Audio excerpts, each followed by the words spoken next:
बाजी very good evening. Good evening sir. आप सबको भी। आज बात करते हैं सरकारी डिपार्टमेंट और प्राइवेट डिपार्टमेंट की। प्राइवेट दफ्तर आप देखें, साफ सफाई आप देखिए बाजी, एसी लगे हुए हैं, टिप टॉप ऑफिस होते हैं उनके। सरकारी देख लो आप, बिल्कुल उल्टे होते हैं। उनका जो बोर्ड लगा होता है ना, कृपया यहां ना थूके, सबसे ज्यादा थूक उसी में पड़ा होता है।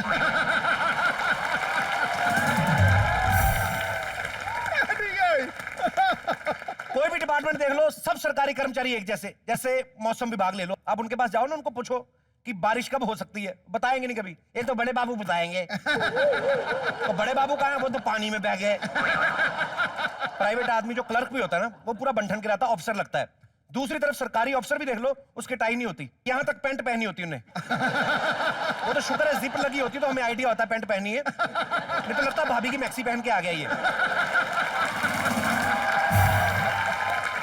इसी तरीके से आप देख लो प्राइवेट अस्पताल और सरकारी अस्पताल, कितना फर्क है।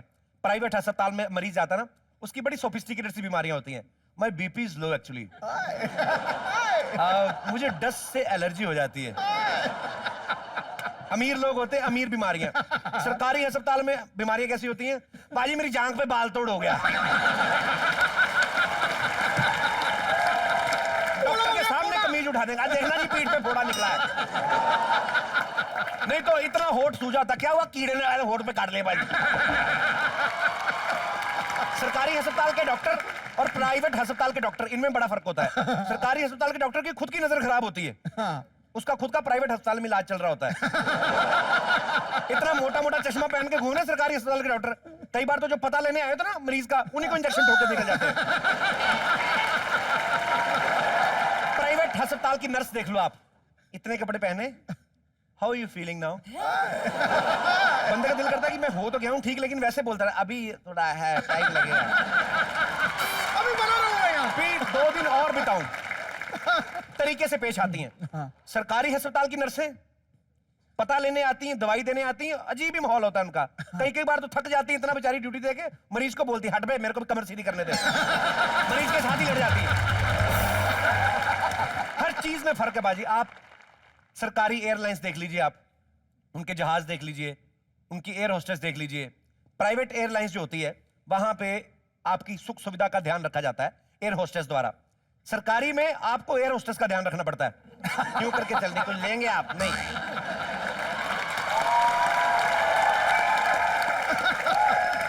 कीर्तन कर रही, कीर्तन। हाँ, उनके जहाज में ना, सरकारी जहाज में खाना कम, दवाइयां ज्यादा भरी पड़ी होती हैं। खुद को ध्यान रखना पता नहीं यार, हमारी दादी जैसी कहीं गिर ना जाए। अनाउंसमेंट में बड़ा फर्क होता है। प्राइवेट वाले जब अनाउंसमेंट करते हैं, टिंग टंग टिंग, ये रेलवे स्टेशन वाला बच गया मेरे मुंह से। जो भी है, प्राइवेट वाले अनाउंसमेंट करते हैं ना, हमारे जहाज में टोटल 4 द्वार हैं, 2 आगे खुलते हैं, 2 पीछे से खुलते हैं।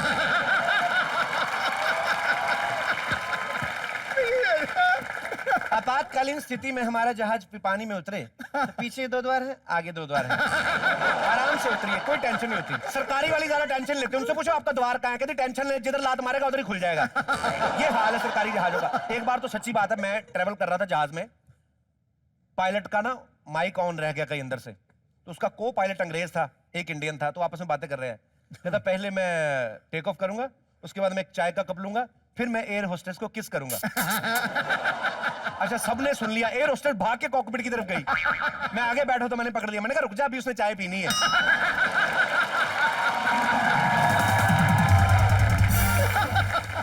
सब्र कर। फर्क होता है बाजी प्राइवेट और सरकारी में। यहाँ पे भी काफी सारे मेरे दोस्त होंगे, कुछ सरकारी नौकरी करने वाले, कुछ हैं यहाँ पे भाई साहब जी। आप सरकारी नौकरी करते हैं राइट? लगते हैं। कई लोग मुझे बोलते हैं भाई साहब आप फेस रीडिंग करते हैं। वही मैंने कहा फेस रीडिंग में पेट रीडिंग करता हूं। क्योंकि प्राइवेट नौकरी वाले ओवर टाइम के लिए जाने जाते हैं, सरकारी नौकरी वाले ओवरवेट के लिए जाने जाते हैं। वैसे किस डिपार्टमेंट में काम करते हैं आप? सर जी बैंक में। सर एक बात बताइए, हाँ जी। सरकारी बैंक में करंट अकाउंट तो नहीं खुलता होगा? सरकारी बिजली तो आती नहीं, करंट कहां से आएगा?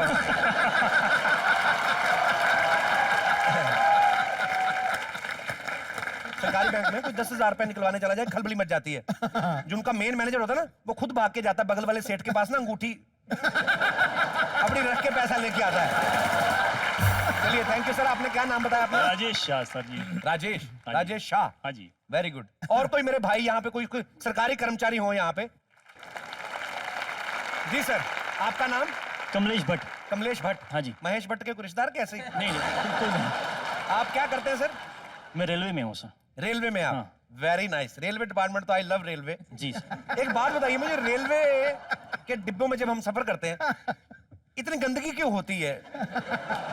सर कोशिश तो होती है, लेकिन कर्मचारी भी कम है बहुत। कोशिश क्या होती, गंद डालने की के? नहीं, साफ सफाई की। साफ सफाई की। अच्छा, आपकी कोशिश रहती है कि गंद ना पड़े। हाँ जी, हाँ जी, बिल्कुल। लेकिन स्टाफ की कमी है। जी जी बिल्कुल। तो स्टाफ की कमी तो होएगी, स्टाफ तो यहाँ बैठ के शो देख रहा है। सर वीकेंड है तो आ गए अभी। वीकेंड है इसलिए आ गए? जी जी जी। चलो शनि इतवार है, रिलैक्स करो, सोमवार को देख लेंगे कितनी तरक्की करता जी जी। रहेगा। सर मेरे मन में एक सवाल है जी। ये जो रेलवे में टीटी लोग होते हैं, इन जी। पे काफी लोगों का मानना है, मेरा खुद का भी, कि पैसे देके पैसेंजरों को कभी कभी सीट दिलवाते हैं। हाँ जी, ये बात सच है? ये मैंने सुना, लेकिन मैं तो ऐसा कुछ करता नहीं हूँ।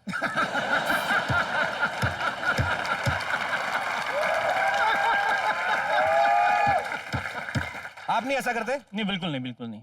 या तो आप झूठ बोल रहे हैं या टीटी नहीं है आप। नहीं नहीं, बिल्कुल बिल्कुल टीटी हूँ। बिल्कुल टीटी क्या मतलब? रास्ते में आम नॉर्मली भी आप टिकट चेक करते जाते नहीं हैं? घर में बच्चों को भी बोलते हैं, बीवी को भी बोलते हैं कि ये 2 बच्चे कहां से लाए, इसकी टिकट निकालो, ऐसा बोलते हैं?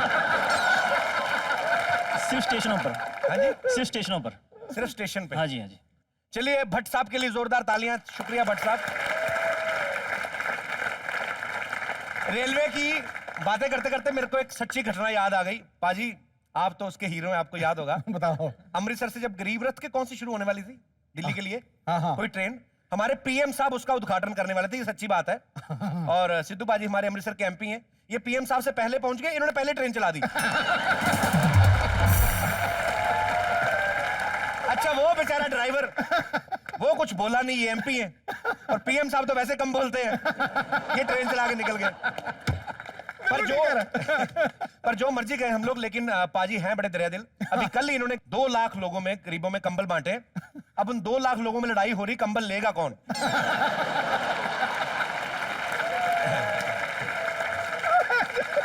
अबे सुई मेरे पे टूट गई है। और कोई मेरा भाई बंधु कोई? जी, वाह वाह वाह, क्या बात है।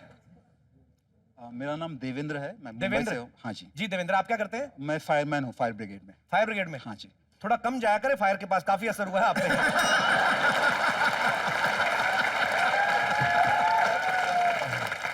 कोड़ेर का गाड़ा हो गया। सर मेरे को एक सवाल पूछना है आपसे। हाँ बोलिए। ये जो फायर ब्रिगेड वाले होते हैं, हाँ जी। इनकी गाड़ी जब भी निकलती है, ऐसे क्यों करते हैं आप? इसका मकसद रहता है कि बहुत सारे लोगों की जान खतरे में रहती है, हट पीछे। उनको बचाने के लिए हम लोग को एक मतलब ये हट किसकी पीछे। जान खतरे में रहती है? जो आपकी गाड़ी के आगे हैं। जहाँ पे हादसा हुआ है। जहाँ पे हादसा हुआ। हाँ जी। कितने बच्चे हैं आपके? 5। ये दाएं बाएं क्यों देखा?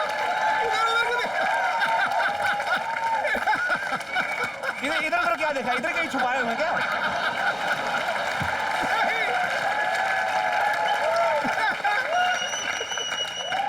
बॉस, व्यस्त आदमी के पास आंसुओं का समय भी नहीं होता। तो आपके 5 बच्चे हैं, हाँ जी।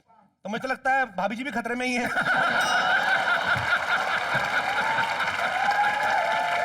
धन्य धन्य। बेसिकली इनका काम है जहां पे आग लगा हो उसको पानी डाल के ठंडा करें। पहले अपने पे पानी डालें आप। चलिए, थैंक यू, शुक्रिया देवेंद्र जी। हमारे दर्शकों को ये जान के अत्यंत प्रसन्नता होगी कि हमारे बीच आज मौजूद है द फैशन दीवा मिसिस पम्मी प्यारेलाल। इनके लिए जोरदार तालियां हो जाए। पम्मी जी कैसी हैं आप? मैं बहुत बढ़िया, आप कैसी हैं? लगी रही, बहुत ज्यादा बढ़िया है आप। Thank you, मैं भी ठीक हूँ पम्मी जी। और सुनाइए। कपिल, मैं कहना चाहती हूँ कि मुझे सरकारी और प्राइवेट में कोई डिफरेंस नहीं लगता। वाई? मुझे लगता है कि मैं जहाँ भी जाती हूँ वो काम रोक देते, कुछ नहीं करते, दोनों। आपको देख के रुक जाते हैं? शायद, मे बी। मे बी वाना भी। पम्मी जी आप प्लीज मंच पे आइए जरा। मिसिस पम्मी प्यारेलाल के लिए जोरदार तालियां।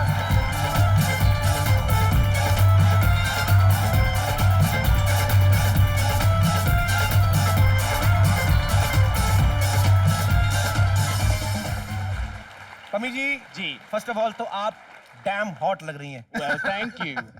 तवे की तरह तत्ती। Thank you. मैं अपने दर्शकों को बता दूं कि मिसिस पम्मी प्यारे लाल 15 जुलाई को ऑन एयर हो रहा है कलर चैनल पे। एक बार जोरदार तालियां मिसिस पम्मी प्यारे लाल के लिए। पम्मी, अपने सीरियल के बारे में कुछ बताएं आप दर्शकों को। जी, सीरियल के बारे में ये कह सकते हैं आपको देखना पड़ेगा बिकॉज बहुत ही सरप्राइज पैकेट है इसमें। हम तो देखेंगे, आपको भी दिखाना पड़ेगा।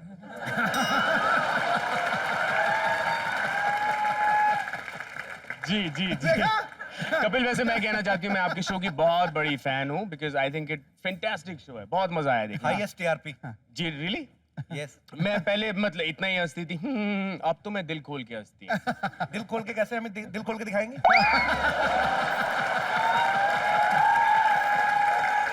मेरे दिल के आसपास बहुत सारे राज हैं, नहीं दिखा सकते। तो पम्मी प्यारे लाल शाम को 7 बजे, शाम को 7 बजे, Monday to Saturday, Monday to Saturday, only on Colors. Only on Colors. जोरदार तालियां।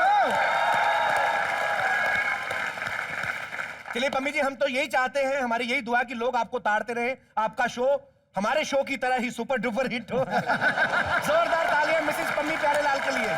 Thank you. शुक्रिया, थैंक यू पम्मी।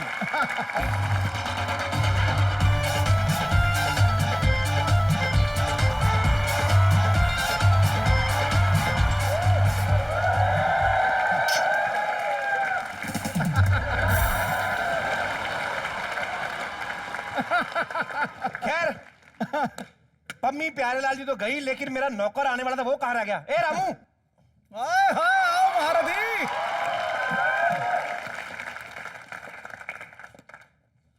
मालिक, मैं क्या सुन रहा हूँ? हेडफोन तूने लगाए, मेरे को क्या बतावे? ये हेडफोन तो नहीं है, वो तो जिन जिन का उधार देना वो गालियां देते ना, मैंने कान बंद किए हुए। गाने में घुसा रहता है 24 घंटे, घर के काम का कोई ध्यान नहीं है। उस दिन हमने मुर्गा बनाया, कुकर में रखा, सीटियां बज रही हैं, बज रही हैं, बज रही, बंद ही नहीं कर रहा। हार के मुर्गे ने हाथ बाहर निकाल के खुद सीटी बंद की।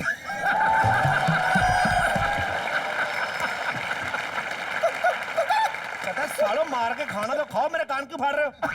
ये अखबार तेरे हाथ में क्या कर रहे हो? बातों बातों में भूल ही गया, अखबार ही तो देने आया था। बड़ी अच्छी न्यूज है इसके अंदर। कोई न्यूज नहीं पाजी, वही घिसी पिटी खबरें। हाँ। दहेज के चक्कर में बहू को घर से बाहर निकाला, हर कोई पनाह देने को तैयार।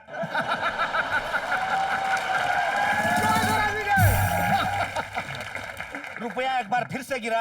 हाँ। मेरे को एक बात समझ में नहीं आती, हम इंडियन लोग 50 पैसे गिर जाते उसी टाइम उठा लेते, रुपया हमसे क्यों नहीं उठाया जा रहा?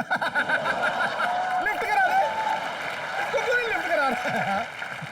मालिक, इसको जरा पढ़ो तो सही, जरा देखो क्या लिखा है पढ़ो, इसमें? पढ़ो पढ़ो पढ़ो। निस्संतान दंपत्ति मिले बस अड्डे के पास राशमी दवाखाना। ये क्या है? यहां से पढ़ो। हाँ। जोर जान वाली। 60 साल के ऊपर सारे बुजुर्गों को सरकार देगी 15,000 रुपया महीना पेंशन।